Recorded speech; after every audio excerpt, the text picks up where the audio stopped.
Breve Catecismo de Westminster, perguntas 16 e 17. Pergunta 16. Todo o gênero humano caiu pela primeira transgressão de Adão? Resposta. Visto que o pacto foi feito com Adão não só para ele, mas também para a sua posteridade, todo o gênero humano que dele procede por geração ordinária, pecou nele e caiu com ele na sua primeira transgressão. Pergunta 17. Qual foi o estado a que a queda reduziu o gênero humano? Resposta. A queda reduziu o gênero humano a um estado de pecado e miséria. Romanos 5,12. Assim como por um só homem entrou o pecado no mundo, e pelo pecado a morte, assim também a morte passou a todos os homens, porque todos pecaram. Romanos 5,19, 12 a 21. Pela desobediência de um só homem, muitos se tornaram pecadores. Romanos 3,16. Todos pecaram e carecem da glória de Deus. 3,23. 3,16. Nos seus caminhos há destruição e miséria. Nesta lição, consideramos uma das doutrinas mais difíceis para o ser humano aceitar. Assim como alguém que tem alguma doença terrível, como um câncer, odeia ouvir o que o médico tem a dizer, também nós, enquanto pecadores, odiamos ouvir o que a Bíblia diz a respeito de nosso pecado e miséria. Contudo, o estranho é que ninguém pode realmente escapar destes fatos só porque odeia ouvi-los. Não é verdade que todos os homens são pecadores?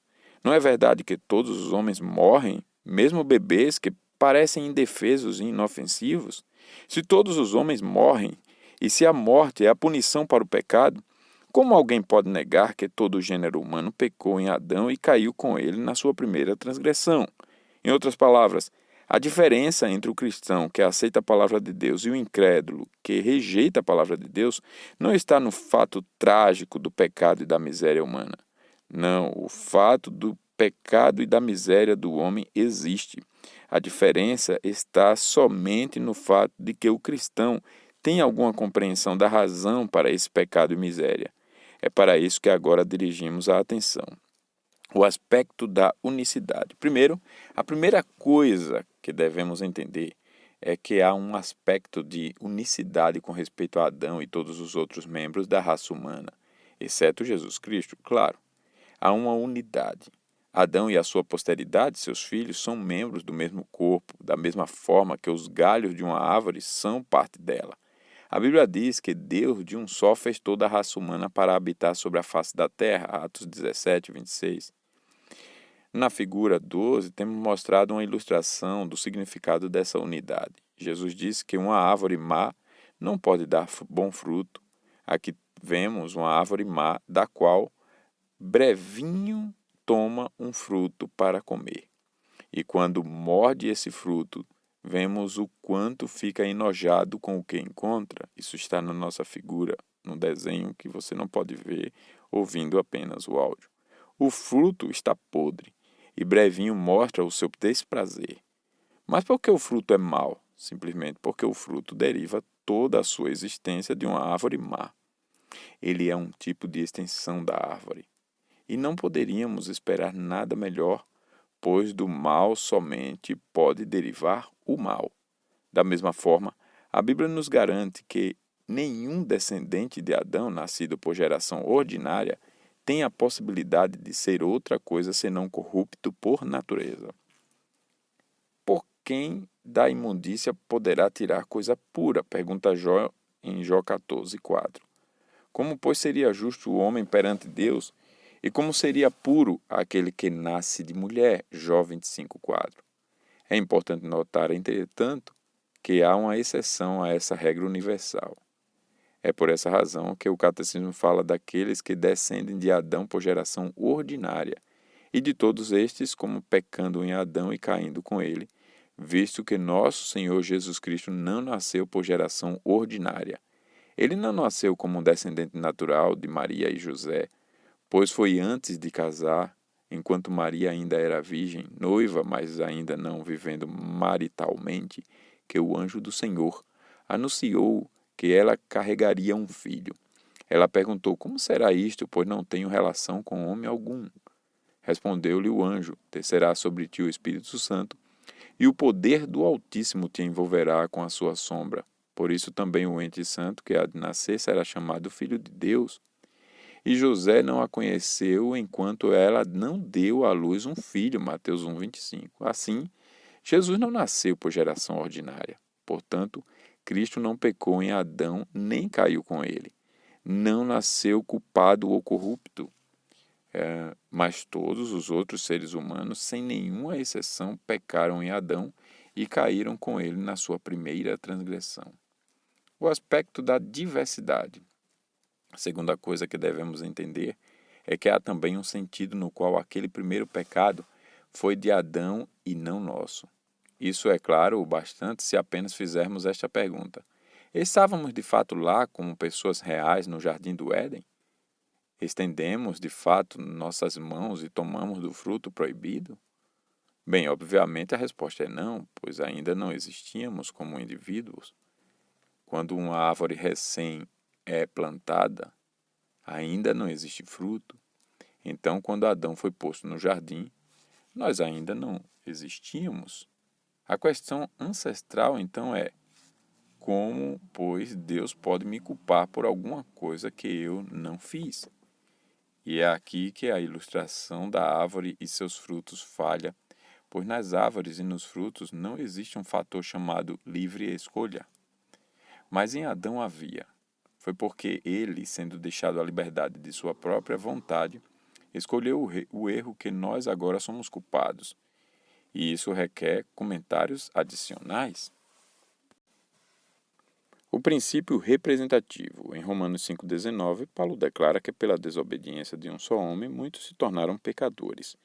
Em adição ao fato de que Adão é o pai da raça humana, devemos também afirmar que ele era o cabeça representativo que agia pela raça humana. Já vimos isso na lição 10.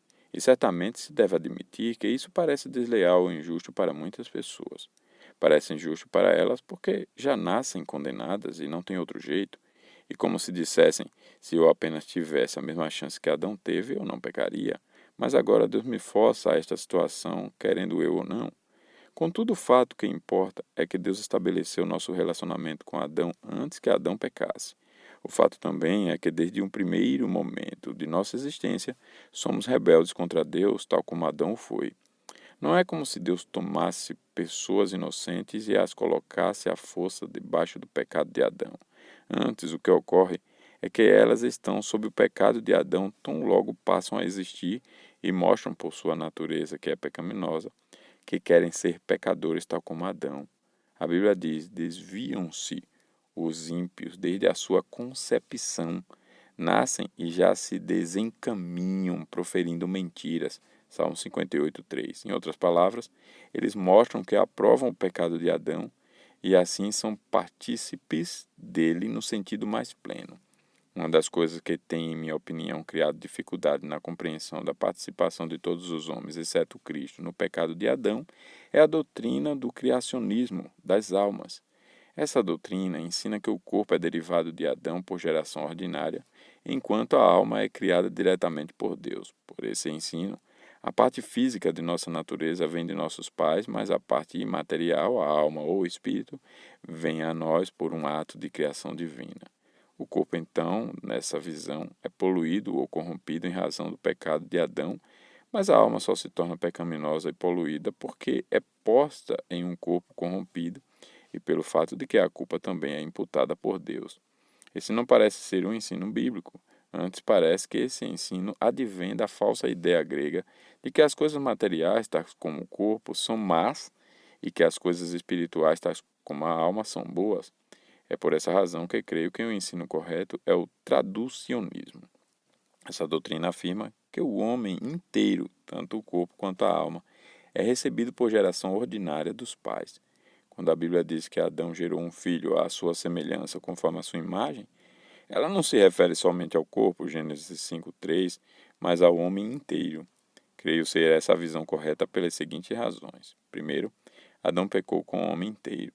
Não foi somente a alma que pecou, nem somente o corpo. Foi Adão, que tinha um corpo e uma alma. Segundo, a Escritura não fala que Deus cria almas separadamente, como foi feito com os anjos, e não fala do Senhor criando corpos separadamente. De fato, a Escritura o relata unicamente criando Adão e Eva, a quem deu um corpo e alma.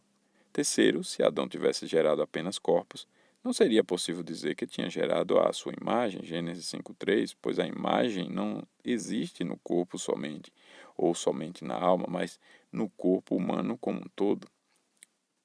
Quarto, e finalmente, a corrupção da alma não é descrita nas Escrituras como um resultado de estar em contato ou união com o corpo, é descrita somente como resultado da participação no pecado original de Adão. Foi a queda que trouxe o homem a um estado de pecado e miséria, não o contato de Adão ou da alma com o corpo. Por essas razões, creio que o traducionismo é preferível ao criacionismo das almas. O grande paralelo. Uma das coisas mais úteis a considerar quando pensamos na queda da raça humana por meio do pecado de Adão é um paralelo. Em Romanos 5:12-21, Paulo fala de um paralelo entre Adão e Cristo e entre todos que pecaram em Adão e caíram com ele, por um lado, e todos os que foram considerados justos por meio da obediência de Cristo, por outro lado. Neste paralelo, há tanto diferenças quanto similaridades.